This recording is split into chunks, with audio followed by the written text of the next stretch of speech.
ఈ రోజుతో 21 ఒక్క పొద్దులు కంప్లీట్ అయిపోయినాయి. మా బాస్ వల్ల అన్న వచ్చినాడు అన్నం పంచడానికి. రెస్టారెంట్ నుంచి కార్లో అన్నం తీసుకుని వచ్చినారు. చూడండి సాన్లు మొత్తం 14 సాన్లు వస్తాయి. మేము ఉండే ఏరియాలో మస్జిద్ లో చూడండి లోపలికి తీసుకొని వెళ్తున్నా సాన్లు లోపల చూపిస్తా చూడండి మీకు. మా బాస్ వాళ్ళ అన్న వచ్చినాడు పంచుతాడు అందరికి.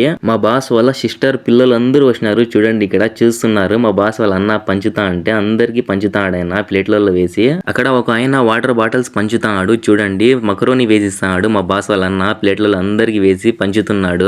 అందరికి కరెక్ట్ గా పంచుతున్నాడు. చూడండి మా బాస్ వాళ్ళ సిస్టర్ పిల్లలు కూడా చూడండి ఇక్కడ జ్యూసులు కేకులు అవి అన్ని ఇస్తున్నారు. మా షాప్ లో నుంచి తీసుకుని వచ్చినారు జ్యూసులు కేకులు అవి. ఆరెంజ్ జ్యూస్ డబ్బాలు శాండ్విచ్లు అన్ని తీసుకుని వచ్చినారు. మా షాప్ లో నుంచి శాండ్విచ్ పంచుతున్నాడు. చూడండి ఇక్కడ ఖురాన్ చదువుతున్నాడు ఒక ఆయన ఫోన్ లో. చూడండి ఫోన్ లో చదువుతున్నాడు. అజాన్ ఇస్తున్నారు. ఫస్ట్ ఖర్జూరం తినాలా మళ్ళా వాటర్ తాగాల. ఫ్రెష్ గా ఉండే ఖర్జూరమా అన్నం అయితే తింటున్నా. ఇంకా తినేదైతే అయిపోయింది. నమాజ్కి వెళ్తున్నా. ప్లీజ్ సబ్స్క్రైబ్ చేసుకోండి.